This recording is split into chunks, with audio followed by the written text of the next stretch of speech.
Oi, oi pessoal, tudo bem com vocês? Meu nome é Milena Barbosa, sou de Extrema, Minas Gerais. Sou uma das alunas, né, da USF de Bragança Paulista.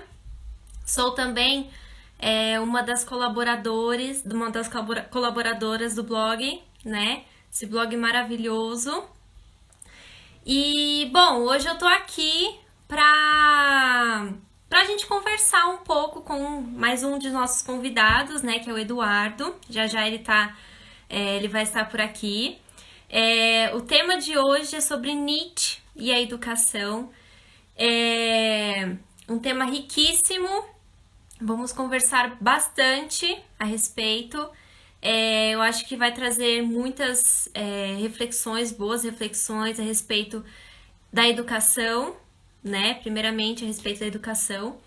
E espero muito que vocês gostem. É a primeira vez que eu estou entrevistando alguém, então confesso que eu estou bem ansiosa, né, pro resultado. Acho que vai ser bem legal. E bom, todo esse tempo, né, eu e o Eduardo, né, nós estivemos falando um pouco, né, estudando bastante o tema. Ele é, assim, um grande admirador de Nietzsche, né, ele é professor de filosofia em São Paulo. Então ele é um grande admirador, ele vai, assim, ele vai falar bastante sobre o assunto. Vai ser bem legal. E eu espero muito que vocês gostem. Como eu comentei, eu tô super nervosa, super ansiosa para esse bate-papo. Né, ao longo da semana, nós estivemos conversando sobre o assunto e só entre nós dois aqui já gerou muito assunto, muita coisa legal, né? Uma discussão bacana. Então eu espero muito que vocês gostem, que vocês aproveitem, tá bom? Bom, eu vou aqui procurar o Eduardo aqui, tá bom? Ai, cadê o Eduardo? Gente, eu sou péssima pra mexer na internet. Eu descobri esses dias, pra falar a verdade, que eu sou péssima com tudo isso.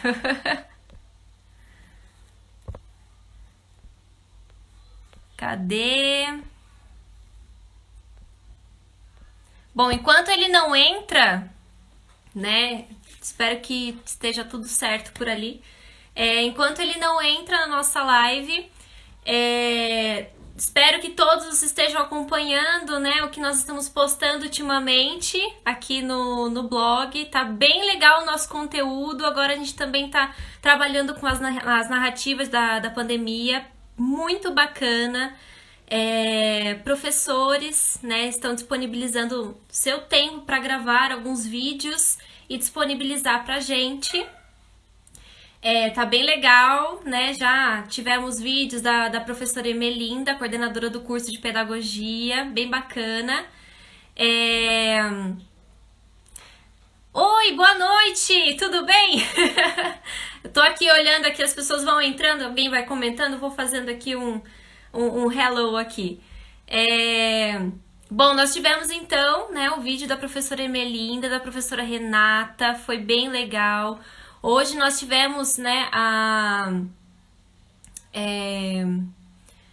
um vídeo de uma aluna também. Nossa, super legal, ela é uma super cantora. Por favor, quem não viu, vai lá no feed, dá uma olhadinha. Nossa, muito bacana mesmo. Achei lindo, ela cantou uma música super linda pra gente. Quem não viu, por favor, vai lá ver. Tá super emocionante. Saudades, inclusive, da universidade, né? Bom, e desde que, né, tudo isso começou, né? Desde que a gente começou a trabalhar em casa, né? Enfim, estamos trabalhando muito, né? Pra levar o nosso carinho, para que chegue o nosso carinho até vocês, né? Então, assim, nós estamos trabalhando muito com conteúdos, com lives incríveis, né? Com conteúdo super bacana. Até aqui, ó, a Paula Alessandra acabou de entrar aqui. Tivemos uma live com ela e foi super legal, gente. Foi super legal. Inclusive, já aqui abrindo, né, uma brechinha, eu assisti a live com ela, que teve com ela, né? Foi a Bia que participou, né? Que fez toda a entrevista. E nessa live, eu fiz até uma pergunta, né? Na verdade, eu coloquei ali um posicionamento. Eu falei, olha, gente, super, super difícil tá sendo trabalhar com essa questão de videoaula, porque eu trabalho, né? Sou professora de inglês, de português e de dança, né? Então eu estou fazendo aula para essas três disciplinas, né? Tanto para português, né? Todas as três. E eu comentei, eu falei, nossa, tá sendo assim um desafio. De fato, tá sendo um grande desafio. E ela falou uma coisa que eu fiquei admiradérrima, que assim que acabou a live eu já fui, né, mudar um pouco essa minha visão. É difícil, mas a gente tem que se acostumar, a gente tem que aprender, né? Ele tá ali realmente pra gente aprender sobre isso. E aí foi aí que surgiu, né, a ideia de um tema, né, um projeto meu chamado Papo de Quarentena. É bem interessante, é uma proposta interessante. Foi através dessa live que surgiu o Papo de Quarentena, para que também vem com a intenção de fazer lives, de promover lives, mas que seja realmente um papo para ser descontraído, um papo entre amigos, um papo assim pra gente tomar um café juntos, bem delícia mesmo, e conversando, né? Juntos, porém separados. Então, assim, foi muito legal, foi uma ideia, assim, muito bacana. Gente, eu tô aqui, mas eu tô entrando em contato aqui com o Eduardo, tá? Aí. Então, assim, foi um projeto, foi disso que eu né, surgiu essa ideia. Junto com isso, chamei mais 2 amigos, né? A Mariana, que também tá acompanhando a gente. O Carlos e o Christopher, né? Somos 4 amigos, grandes amigos, e temos aqui uma futura pedagoga, no caso eu, né? Um fotógrafo, um arquiteto e uma psicóloga, né? Então, assim, surgiu dessa forma. Lógico que também nessa live não foi só, não tivemos live só com a Paula, também tivemos uma live super legal com a Simone, que, né, digo, minha mãe. Falamos sobre educação soca, minha mãe falou um pouco sobre educação soca. É uma educação linda, não sei quem aqui tá acompanhando, não sei se vocês assistiram, foi muito bacana. E que inclusive, olha só, uma novidade, a gente tá disponibilizando as lives tudo lá no nosso canal no YouTube, tá bom? Nós vamos em breve divulgar um pouco, a gente vai divulgar, na verdade, o link, né, do nosso canal no YouTube para vocês acessarem lá, tá bom? Então, tá tudo lá. Se vocês perderam alguma coisinha aqui pelo Instagram, tem lá no canal do YouTube também. Então, minha mãe esteve aqui falando um pouco sobre educação soca. Uma delícia. Também, na terça-feira, a professora Daniela esteve com a gente falando um pouco sobre a trajetória, a carreira dela, né? Enfim, ela contou um pouco também que ela, né, foi para fora do país, né? Foi super legal. Eu lembro, né, quando ela contou isso pra gente em sala de aula, né? Uma super admiradora de Freinet também.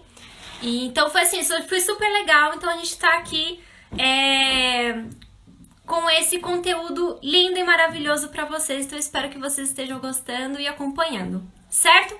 E pra hoje, né, temos aqui um nosso convidado que acabou de chegar, inclusive já vou até chamar aqui, que é o Eduardo, professor de filosofia. E nós vamos falar um pouco hoje sobre educação e Nietzsche e educação, né? Espero que vocês gostem, vai ser bem bacana. Eu confesso que eu estava super ansiosa pra... Já eu nem dormi. Fiquei super ansiosa, foi bem, né? E ontem a gente entrou. Oi! Olá, Entrou! tudo bem? Tudo bem, e você? Estou bem. Espero Ai, que que a delícia! gente consiga fazer algo que possa agradar a todos na medida do possível aí. Ah, não, vai ser super bacana. Eu tava comentando aqui, eu estava super ansiosa para falar com você, para te Obrigado, entrevistar, tava super ansiosa. muito obrigado. Mas e aí, se apresenta para o pessoal, por favor, seu nome, onde você mora, sua trajetória, sua experiência de vida. Conte tudo, não esconda nada. Eu só não sei como é que tá a localização da câmera aí, se tá legal, se tá cortando alguma coisa ou não. Tá ótimo, Tá tá ótimo, tá ótimo. tudo bem. Então, vou começar falando que eu não tenho intimidade com a live, é a primeira vez que eu estou fazendo isso, não é algo assim comum na minha trajetória, e aí eu posso ficar um pouco intimidado com isso. Mas eu peço Fique já desculpa em relação à minha postura, caso tenha algum erro sobre isso, tá bom? Em primeiro lugar, quero agradecer o convite de vocês, elogiar o trabalho de vocês, que é realizado com muita competência, com compromisso com a educação, um trabalho que deve ser valorizado, não só dentro do campo universitário, mas também socialmente falando. Quando se fala de Nossa, muito, educação, se fala de um compromisso não só com a sociedade presente, mas também com a sociedade futura. Isso deve ser de grande importância para o desenvolvimento de uma sociedade. Então, eu gostaria muito, de novamente agradecer a todos vocês e gostaria de participar desse movimento que vocês estão realizando da melhor maneira possível, trazendo para vocês algumas palavras que serão colocadas aqui brevemente, e que essas palavras possam servir para contribuir de forma qualitativa para o desempenho de todos vocês. Tá bom? muito obrigada, obrigada mesmo, de coração. Então, vamos lá. Falando sobre o Eduardo Moisés, eu moro em São Paulo, mas tive boa parte da minha educação realizada no Paraná, e aí tem várias coisas para contar, mas eu vou resumir isso de forma bem breve. E foi lá os meus primeiros contatos com a filosofia e contatos bem curtos, vamos pensar assim, pequenos, bem introdutórios, com alguns textos, que foi onde abriu esse meu gosto pela filosofia.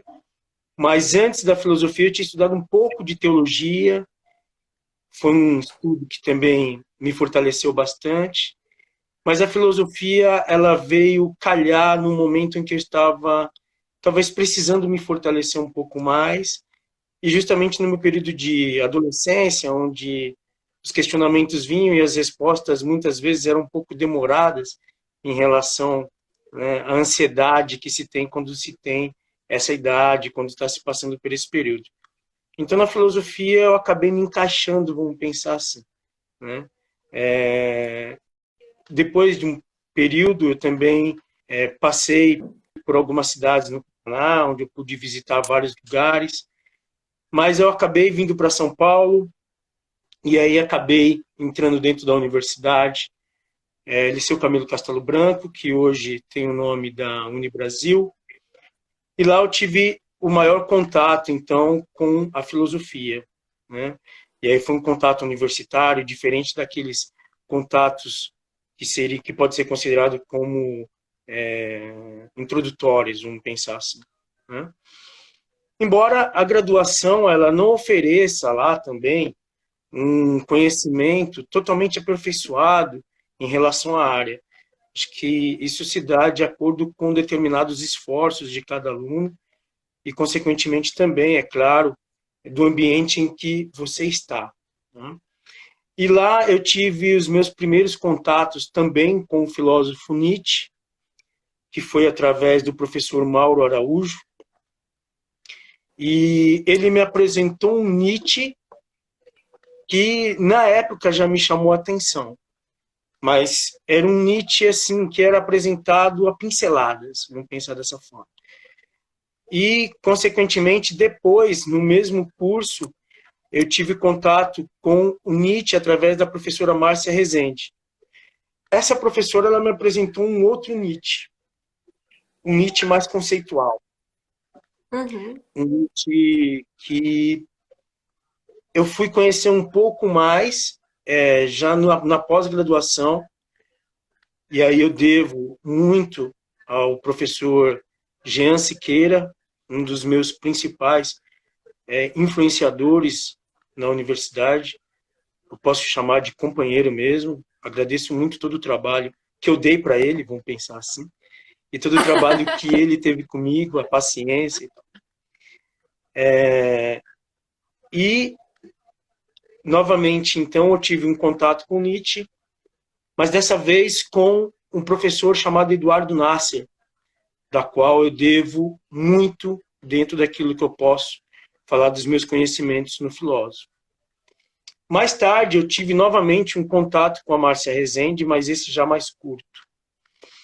Foi quando, então, na aula do professor Eduardo Nasser, eu tive contato com um texto do Nietzsche no curso de Filosofia da Linguagem, na Filosofia Contemporânea. Esse foi o trabalho que eu fiz em relação à minha pós-graduação, foi esse o tema da pós. E aí eu tive o trato com ele, vamos pensar assim, em sala de aula, junto com outros companheiros na sala de aula, do texto Introdução Teorética sobre a Verdade e a Mentira no Sentido Extramoral, cujo tema era procurarmos entender ali a verdade dentro daquele texto, em relação à linguagem. É um texto, embora curto, muito denso, muito complicado de ser trabalhado. O tema a verdade em Nietzsche, eu posso colocar, não talvez por minhas palavras, mas pelas palavras de vários outros professores, que é um tema muito complicado de se trabalhar no Nietzsche. E, consequentemente, então, eu fui buscar fazer o meu trabalho de pós-graduação dentro deste tema, que é o tema da verdade em Nietzsche, justamente nesse texto. Introdução Teorética sobre a Verdade e a Mentira no Sentido Extramoral. Foi aí, então, que eu tive maior contato com a USP. A minha pós-graduação, eu posso dizer que todo o trabalho de monografia ele foi realizado lá nos encontros que eu tive com o professor Eduardo Nasser, frequentando a biblioteca da USP, um mundo totalmente diferente daquilo que eu tinha visto, nada comparado, de certa forma. Foi onde eu tive contato realmente com textos que eu jamais pensaria em ter e estudar, de certa forma, tão aprofundado quanto foi esse estudo. Então, o professor Eduardo Nasser me abriu portas que até então eu não tinha sequer conhecimento de existência. E foram vários encontros até que eu terminei a pós-graduação, entregando o meu trabalho, que foi justamente essa pesquisa da verdade. E depois disso, eu tive outros contatos com o próprio professor Eduardo Nasser, também na USP, além da USP também, e foi onde eu conheci a professora Scarlett Martin. E aí eu conheci um Nietzsche que era, assim, totalmente diferente do Nietzsche que eu conheci, inclusive pesquisando dentro da pós-graduação. Eu posso dizer para você que no Brasil existem algumas correntes que podem te apresentar um Nietzsche diferente um do outro. E o Nietzsche, que é a Scarlett Martin, a professora que eu não tenho palavras para conseguir definir, porque só quem conhece realmente esse mundo da filosofia e principalmente o trato com o Nietzsche é que vai conseguir entender o que eu quero dizer. Ela me apresentou um Nietzsche extremamente conceitual, extremamente trabalhado, em cima de uma história que exige um trato muito refinado. E foi aí, então, que eu consegui ver que aquilo que eu entendia sobre o Nietzsche, de certa forma, não era nada. E aí eu acabei me aprofundando dentro desse nada e tentando sair desse vazio.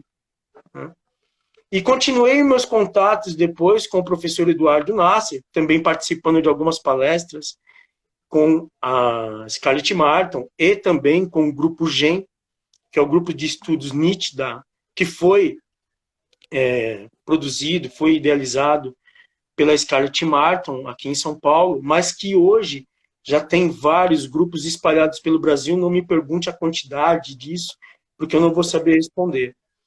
Mas ainda continuei também com o professor Eduardo Nasser,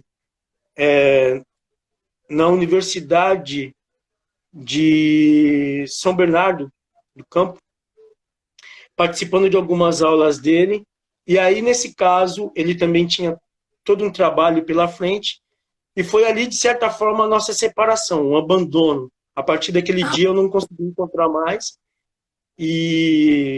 mas assim mesmo continuei as minhas leituras sobre o filósofo, e voltei novamente a fazer alguns estudos direcionados para tema do filósofo. O último tema que eu estudei foi a felicidade em Nietzsche, pela qual a gente pretendia fazer uma apresentação, juntamente com a professora Simone, que provavelmente está assistindo.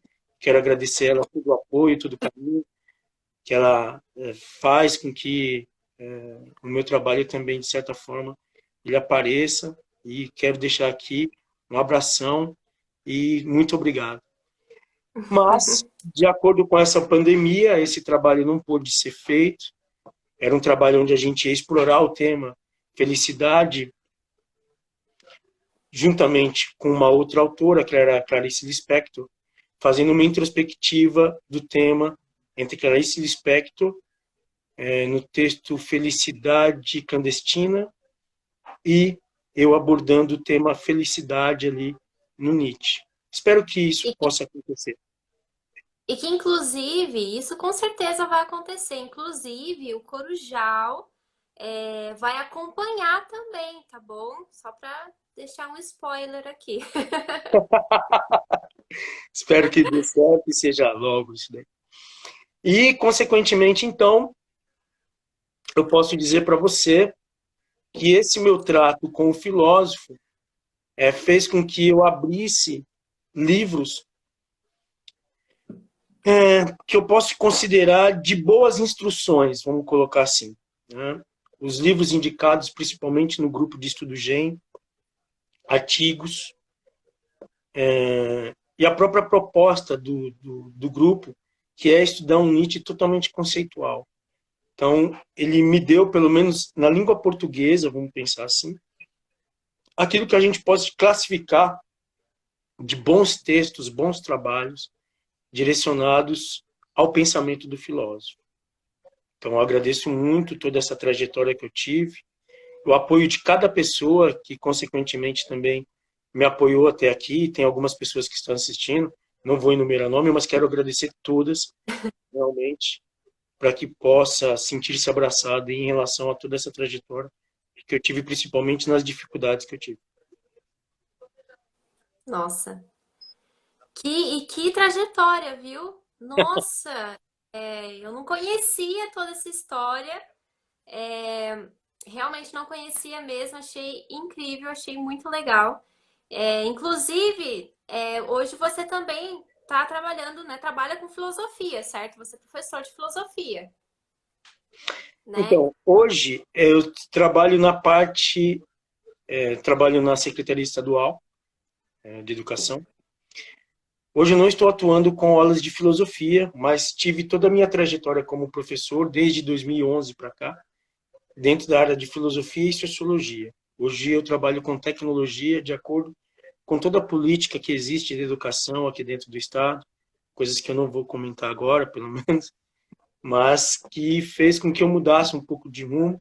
Porém, eu posso dizer de antemão que, inclusive, aí entra novamente o papel do professor Jean Siqueira, que é um professor da Unify,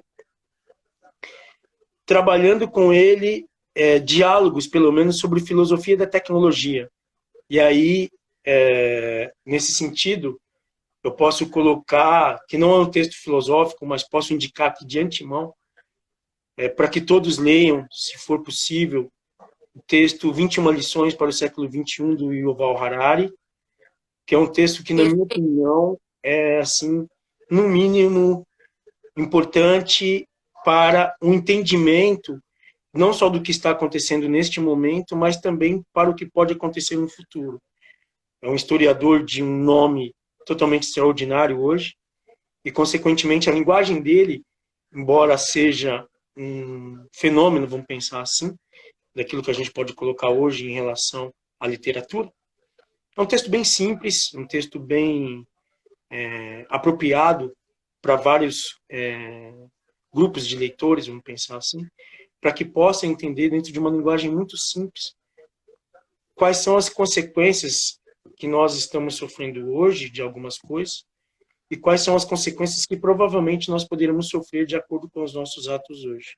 Principalmente em relação à tecnologia, ao meio ambiente, à política, à religiosidade e algumas outras coisas mais que estão no texto, pela qual também ainda pretendo me aprofundar mais.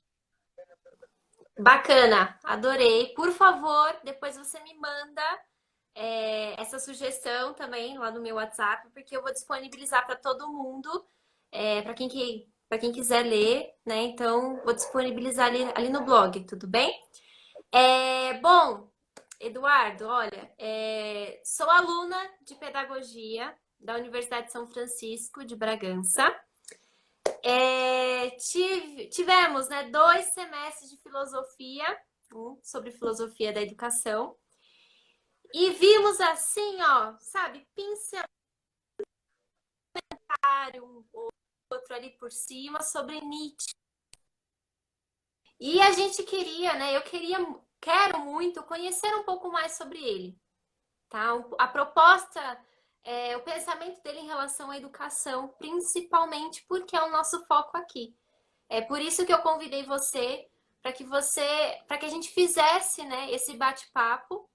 E como eu comentei com você, vai ser uma troca de experiências, né? Porque nós não tivemos nós não tivemos uma aula sobre ele, né? Então, assim, por favor, quem foi Nietzsche?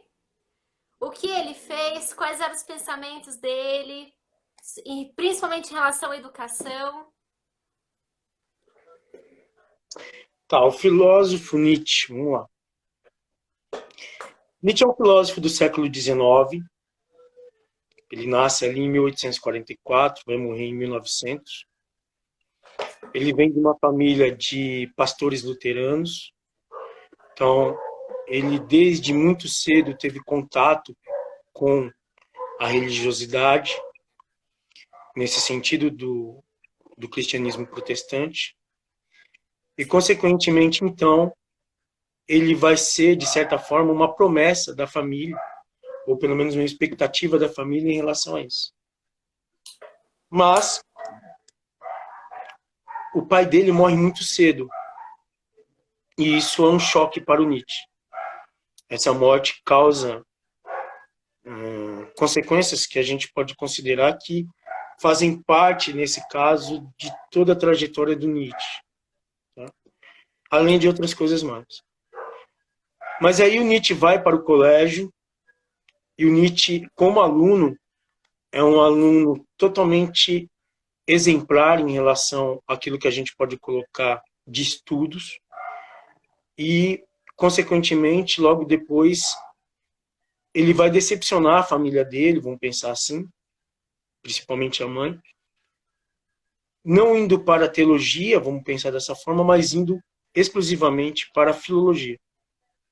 Então, ele começa o curso de filologia, e aí, nesse caso, ele tem contato com outros autores, e aí vai se formando essa personalidade, se é que eu posso dizer assim, nietzschiana.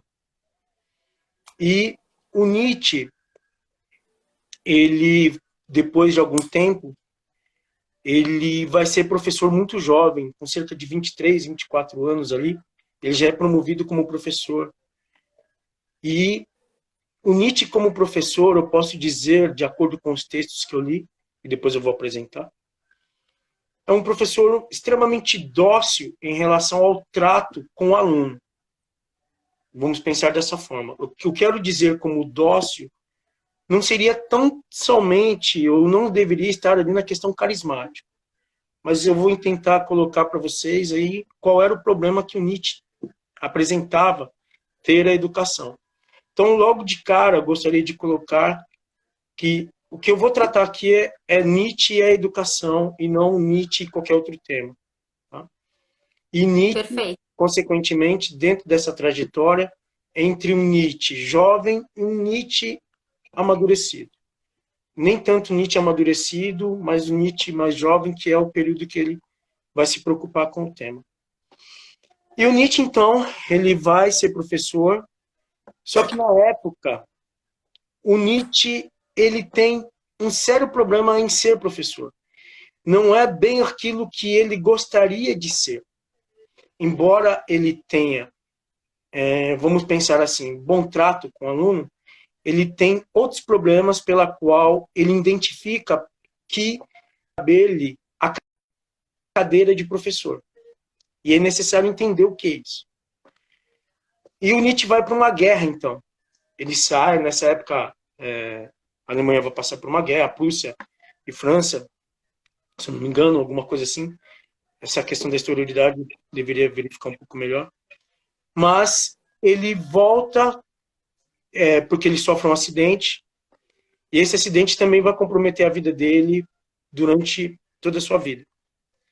Ele volta também para a cadeira de professor, mas, novamente, é uma cadeira que não lhe agrada. E, novamente, no decorrer da vida, ele vai para uma outra guerra, e aí ele vai como enfermeiro, ele pede autorização e tal, ele é autorizado a ir para a guerra. E essa ideia dele ter ido para a guerra aí lhe causa coisas piores em relação à sua saúde. Então, deixa eu ver se eu entendi. Nietzsche não era apenas professor no caso, certo? No caso, ele também foi para a guerra como enfermeiro, como você comentou. Então, mas ele vai ser instituído como enfermeiro, mas não tem um relato, por exemplo, dele ter feito algum outro curso, pelo menos nessa área. Entendi. Tá? E ele vai para ajudar e tal, mas é um pouco complicado a história. Bom, voltando à ideia, então ele volta e, consequentemente, então, ele vai passar por problemas de saúde, e justamente nesses problemas de saúde, ele faz uma viagem para a Itália, que esta viagem para a Itália é o que vai guinar realmente a filosofia nietzschiana. É aquilo que a gente pode dizer que vai transformar a história da filosofia. Estou dizendo isso baseado num texto Nietzsche na Itália, de um especialista em Nietzsche chamado Paulo Diorio. Então, essa viagem do Nietzsche para a Itália é aquilo que vai realmente, para quem estuda filosofia, vai transformar a história da filosofia naquilo que a gente vai falar da saída dos tempos modernos para aquilo que a gente vai chamar de tempos contemporâneos. Ou pelo menos uma das saídas, vamos colocar assim, vai ser justamente o que o Nietzsche está passando ali. Voltando para o Nietzsche como professor, o Nietzsche, o período que ele se preocupa com a educação é o período que ele está dentro da sua juventude, maiores preocupações. E o que ele quer dizer nessas maiores preocupações? Ele está preocupado com duas coisas. Uma, com a educação.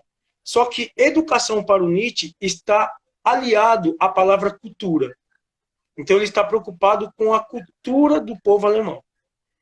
Inclusive, essa seria uma das minhas perguntas, né? O que ele quer dizer com educação?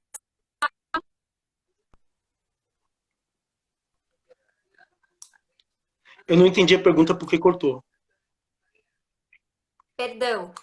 Uma das perguntas, né, que eu ia fazer era o que ele quer dizer, né, com educação para a cultura. Então a gente vai chegar lá, tá bom? Só vou trabalhar um pouco mais essa exterioridade. E o Nietzsche, ele tem uma postura, primeiramente, como aluno. Como aluno, o Nietzsche se constrói. E depois eu vou explicar o que seria isso. O Nietzsche, ele é um aluno extremamente, vamos colocar assim, dedicado aos estudos, mas ele tem um fato ali na história dele que vai indicar para nós, para quem for estudar o tema depois, que é um trabalho que ele vai entregar com o professor, e ele escolhe um poeta da época chamado Roldrin para trabalhar. E nessa época, esse poeta, ele não é um poeta lá muito apreciado dentro da academia, não é apreciado dentro da educação. E ele descobre no Roldrin coisas que até então aparentemente ninguém tinha descoberto. Mas o professor dá um conselho para ele que vai mudar realmente a vida do Nietzsche, talvez, aí vamos pensar assim, em relação à educação. O professor pede para ele abandonar esse poeta, falando que esse poeta, talvez, vamos colocar assim, não era talvez a representação do espírito alemão. Espírito alemão em filosofia significa pensamento alemão. Tá? Nesta hora, o Nietzsche não acata o conselho, muito pelo contrário. Ele começa a fazer totalmente diferente daquilo que poderia ter sido proposto, vamos pensar assim. Ele começa a descobrir outros autores. E, em um determinado momento da sua trajetória, ele descobre um texto chamado Vontade de Representação, de um autor chamado Schopenhauer. E ali é o choque nietzschiano. Ele também tem, nesse período, contato com a arte, a música do Richard Wagner, e, consequentemente, ali é a formação, vamos pensar assim, desse jovem Nietzsche. A influência do filósofo Schopenhauer e a influência da arte em relação às músicas do Richard Wagner. Bom, o Nietzsche adotar o Schopenhauer como educador. E, consequentemente, ele entende que a música do Wagner também pode fazer algumas revoluções naquele pensamento alemão. Só que justamente nessa época, nessa segunda parte que eu falei para vocês da guerra, ele vai para a guerra porque ele entende que existe o Bismarck que está entrando no poder, e, consequentemente, então, essas ideias do Bismarck é aquilo que vai revolucionar o espírito alemão. Só que depois ele vai perceber que ele fez um erro enorme, que o Bismarck também não estava nem aí, vamos pensar assim, com essa ideia. O Schopenhauer ele também vai abandonar, e o Wagner ele também vai abandonar. Inclusive, ele vai escrever textos depois contra essa cultura do Schopenhauer, contra essa música do Wagner. E, consequentemente, então, vamos entender que nasce um novo Nietzsche. Mas e agora? Voltando à ideia de Nietzsche, a educação e a questão da cultura. Para o Nietzsche, a questão da educação e a cultura, ele entende que a educação é aquilo que pode formar a cultura, é o fortalecimento da cultura. Só que grande intriga, vamos pensar assim, do Nietzsche. Lembrando que o Nietzsche, nesse caso, e vou voltar a uma parte da apresentação, o Nietzsche ele é uma metralhadora ambulante. Ele vive atirando para vários lados. Né? E em cada cabeça vai existir um determinado Nietzsche de acordo com o tipo de ideia que você vai ter dele. Então, Nietzsche talvez não seja uma pessoa para uma única interpretação. Ele pode despertar centenas. Como diz a professora Scarlett Martin, no texto que eu vou apresentar depois, Nietzsche, filósofo da suspeita, já se falou tudo de Nietzsche. Haja boca para falar sobre ele, vamos pensar assim. Porém, nem tudo que se fala dele talvez esteja baseado em fatos reais, verídicos. E, consequentemente, então, o Nietzsche, ele entende que a educação, no seu período, ela está proposta a atender três coisas. Primeiro, o Estado. Segundo, o mercado. Terceiro, a ciência. Ou seja, voltando para a ideia de cultura, para o Nietzsche, a ideia de cultura não poderia estar associada à ideia de mercado. E a ideia da educação não poderia formar homens tão somente, vamos pensar assim, ou jamais, para o Estado, para o mercado e para a ciência, que ele também entende que é mercantilista. Então, ele entende que as escolas, que ele vai chamar de ginásio, e as universidades, elas estão prontas, vamos pensar assim, a prestar serviço para o Estado, para o mercado e, consequentemente, então, aquilo que nós poderíamos chamar de escola, vamos tentar imaginar assim, seria um acúmulo de pessoas que irão se formar para servir o Estado e servir o mercado.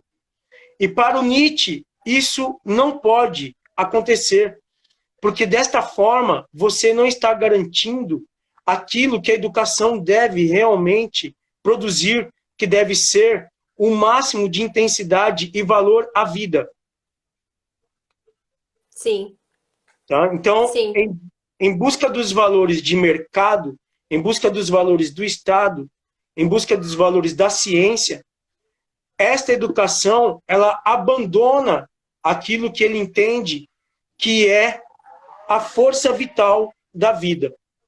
E, consequentemente, com isso, nós, em relação à questão da educação, a educação não estaria proposta a explorar o máximo possível da vida do homem. Então, ela formaria, vamos pensar assim, desta forma, um escravo do sistema, mas jamais um homem que aproveitasse e desse valor à sua própria vida. Essa questão do indivíduo no Nietzsche deve ser extremamente pensada, porque o indivíduo, ele deve ser aquele que entende qual é o valor da sua vida e, consequentemente, explorar o máximo possível as suas potencialidades. E, nesse sentido, esse Estado, ele teria como objetivo formar alguém servil, o mercado, alguém que viesse a se tornar tão somente um trabalhador. E a ciência, na busca pela verdade, ela estaria rompendo com outras coisas que existem, por exemplo, na vida. Então, ela estaria na busca tão somente da razão e esquecendo os instintos. Coisas que o Nietzsche entende pela qual não poderiam acontecer. Então, essa é a grande questão do Nietzsche professor. Ele não está preocupado com o problema de indisciplina nas escolas, não está preocupado com a escola, de repente, e vamos pensar assim, ter um salário pequeno, eu não sei, qualquer coisa nesse sentido, não pensar dessa forma. Não seria bem essa questão do final do mês que ele estaria preocupado, mas sim e tão somente essa questão de que, vamos pensar assim, eu vou colocar a palavra produto, mas que tipo de produto o mercado, o Estado e a ciência está produzindo através da educação. Ou seja, tentando colocar em miúdo a educação a serviço do Estado, do mercado e da ciência, e não o mercado, a ciência e o Estado a serviço da educação. Ou seja, a cultura estaria contaminada por interesses. E a escola seria o grande campo de formação para que essa cultura fosse formada. E ele vai, então, entender que isso é um prejuízo para a Alemanha. Entendi. Eu peguei alguns artigos, né, para ler, inclusive alguns, um foi sua sugestão, né, e a gente até estava comentando ontem, né, Nietzsche, pelo que eu entendi, né, conhecendo pouco, tá, você vai saber me orientar melhor. Nietzsche quer pessoas críticas, certo? Ele quer formar um aluno. É isso, né?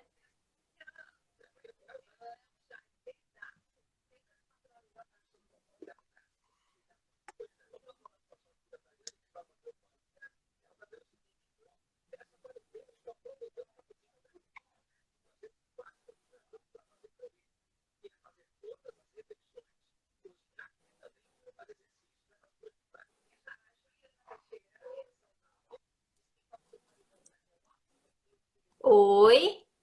Olá, agora eu estou ouvindo. Pode falar. Agora. Acho que deu uma travada por aqui. É, Bom, como eu comentei, né?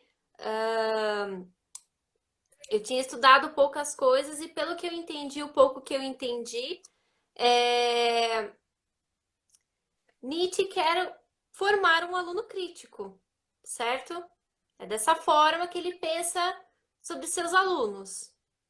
É isso mesmo? O que ele quer propor para os seus alunos? O que ele pensa? O que ele quer mostrar para eles? Como que seria, então, por exemplo, educação Nietzsche? Só pensando dessa forma, principalmente porque eu estou falando para um público de pedagogia, não Sim, existe uma escola nietzschiana, vamos colocar assim, como um modelo pedagógico, como uma estrutura pedagógica, como um modelo, vamos pensar assim, pedagógico de educação. Tá? Então, sim, primeiro devemos pensar que o Nietzsche está preocupado com que tipo de formação. O Nietzsche está preocupado com a formação daquilo que nós poderíamos chamar hoje de ensino médio, que na sua época é o colegial, ginásio, e os institutos universitários, a educação universitária. Então é a partir daí que a gente vai ter que começar a falar sobre essa questão de indivíduo crítico. Tá? Primeiro, para formar, uhum, para formar esse indivíduo crítico, a primeira coisa que deveria ser feita é abandonar esse modelo de educação, pela qual está proposto a ideia de se atender, através da educação, os interesses do Estado da ciência. Então, quando o aluno está ali dentro, estudando, ele está, vamos colocar assim, sendo alguém que está dentro do sistema, na qual é lhe derramado vários valores. Esses valores, pelo Nietzsche, eles devem ser questionados. Então, não parte tão somente, vamos pensar assim, da questão educativa professor-aluno, mas parte também do aluno e professor. Uma das sim. coisas, por exemplo, que o Nietzsche poderia dizer nesse sentido é: aquilo que eu aprendo, qual é o valor que isto dá à minha vida? Qual é o valor que eu tenho de vida dentro disso? Isso Se é essas uma coisa assim, coisas que a gente não questiona hoje, né? A gente acha que a gente nunca questionou isso, né? seria mais ou menos assim: que lucro eu tenho? Eu vou pensar nessa ideia, mas não mercantilista, mas assim, que lucro eu tenho para fazer parte desta educação? Né? No que isto aprimora a minha vida? Ou seja, se o interesse da educação é formar um pagador de impostos, se o interesse da educação é formar esse pagador de impostos através de alguém que trabalha, e se essa educação ela mina tão somente para o sucesso de compra e venda de mercadorias, ora, onde que a minha vida se encaixa? Então, eu devo ser tão É somente um produto para isso, algo ou alguém. Consequentemente, entendi. nesta ideia, talvez seja me dado a ideia de que isto é a vida. E ele vai totalmente contra essa ideia. Ele Sim. está muito longe da ideia, principalmente porque provavelmente essa ideia, dentro do seu período, estaria contribuindo para uma ideia de progresso. E a minha vida, ela não deve estar à disposição desse plano. Entendi. E nisso... Pode continuar. Pode falar. Não, pode falar, pode. Não, é que assim, eu até ia colocar aqui, né, que no caso ele indica, né, a tarefa do educador de levar os seus alunos a pensar por si mesmos, certo? Sim, mas só que para isso, o Nietzsche tem uma ideia muito complicada de se entender, que seria então a Eita. ideia de nós pensarmos sobre a formação dos nossos formadores. Tá? Bom, vamos entender que esse aluno do ginásio, ele deveria se autoeducar, vamos pensar assim. Né? Ele deve verificar quais são as propostas que lhe são dadas e, consequentemente, questionar essas ideias, assim como em todo ambiente em que ele estiver participando. Verificar quais são os valores que estão ali predispostos.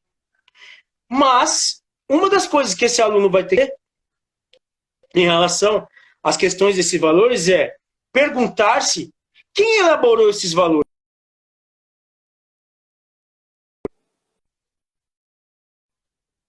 Quantas pessoas elaboraram esses valores?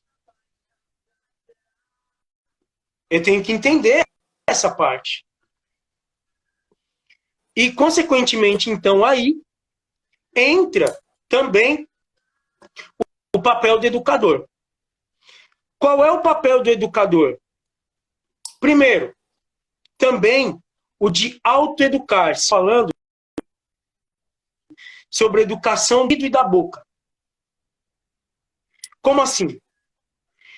O Nietzsche entende, dentro da formação de formadores, este que está dentro da sala de aula, ele está preso aos ouvidos, ouvindo tudo aquilo que ele precisa ouvir. E, consequentemente, sem questionar, ele replica essas ideias. Então, ele é apenas um transferidor, vamos pensar assim, daquele tipo de modelo de interesse para, consequentemente, o aluno. Então, qual seria o papel do professor já desde o início de formação? Primeiro, verificar a questão da audição. Meio que eu vou tampar os ouvidos para não ouvir isso. Perceba, por exemplo, que a todo momento nós, como professores, e principalmente vocês da pedagogia, recebemos uma enxurrada de propostas educativas. Sim. Porém, todas essas coisas educativas, elas têm as suas ideias formadas por alguém ou por um grupo, mas, porém, ele está vendo através de uma perspectiva de ideia, que não é o todo. É isso que o Nietzsche vai falar que a ciência está fazendo. Ela olha para uma parte e, consequentemente, para pegar aquela parte, ela ignora o todo. Então, que tipo de olhar é esse? Será que esta educação, ela valeria para mim? Será que essa educação deve ser aquela que eu devo propor nas escolas? Será que essa educação, ela realmente está valorizando a vida do indivíduo? Porém, dentro de múltiplas escolhas, qual é aquela que eu vou escolher? E por que eu estou escolhendo essa? Porque eu tive uma afinidade? Porque eu achei que esta é a mais legal? Me simpatizei com o autor? Mas onde estão as questões racionais aí? Dessa proposta? Do porquê eu aceitei? Até onde eu confio nessa proposta? Sim. A gente, né, hoje não trabalho em escola pública ainda, trabalho em duas escolas particulares. E eu já posso dizer que são completamente, as propostas educacionais são completamente diferentes uma da outra, né? Em uma das escolas, por mais que esteja usando, fazendo uso, né, de apostilas, né, enfim, procura, né, fazer de uma forma que não fique aquela coisa conteudista, aquela coisa somente, né, no livro didático, né? Já na outra escola eu vejo que tem um pouco de dificuldade. Então ali a proposta maior é focar naquilo, alcançar, ou melhor, o que pedem para eu alcançar, né? Pois nós temos um conteúdo para passar e temos que alcançar esse conteúdo, né? E temos um tempo para alcançar, né? Então, assim, eu vejo assim que é completamente diferente, né? Somos escolas particulares que fazem o uso, né, da apostila, mas que uma pensa muito, né, no lado, por exemplo, humano, é aquela preocupação, né, aquele carinho, né, dessa forma, e já a outra não, né, eu preciso que você passe esse conteúdo, porque tem um tempo, nós temos um prazo, temos que ter aquela entrega, tem essa preocupação, né? Então, nesse caso, o que deveria ser pensado primeiro não existe uma proposta que abrace todas as realidades. Vamos pensar assim. É isso que eu poderia pensar, como Nietzsche estaria pensando. Segundo, existe dentro de algumas propostas educativas que existe uma coisa chamada tempo do aluno, ou tempo para a educação, vamos pensar assim. E ele tem uma ideia que é um pouco complicada.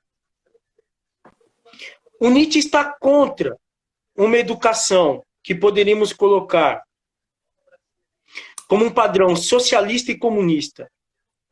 O Nietzsche atira para todos os lados. Porém, algumas interpretações, por ele abrir contra essas ideias, levaram ele para o nazismo e algumas outras coisas, principalmente através dos textos que foram levados pela sua irmã. Isso é um erro. Nietzsche também não concorda com essa ideia. Nietzsche está totalmente contra a educação de rebanho, porque ele entende que ambas as educações aprisionam o homem, deixa o homem enquadrado dentro de um determinado padrão, e isso faz com que ele não tenha liberdade para a vida. Então, não vamos associar a ideia nietzschiana, como já existiu no passado, ou como alguns tipos de leitores de Nietzsche poderiam abrir agora um texto, e de repente desavisados entender que Nietzsche estaria a favor de algum tipo de sistema educacional dentro dessas propostas. Como assim? Uma de nossas professoras fez algumas perguntas aqui, a Débora. Como seria a visão do espaço escolar, a visão do espaço escolar na perspectiva de Nietzsche? Essa é uma das perguntas.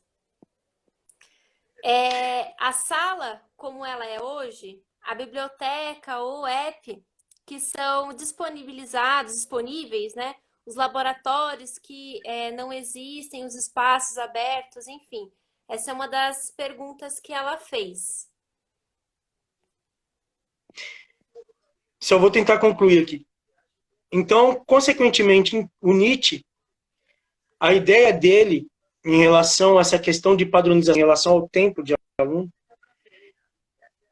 essas educações, elas prometem obter resultados dos alunos dentro de um mesmo tempo. Basta nós pensarmos, por exemplo, em 200 dias letivos, onde o aluno vai ter que produzir, dentro de 200 dias, aquilo que a gente pretende que seja dado, aquilo que a gente pretende que ele tenha produzido.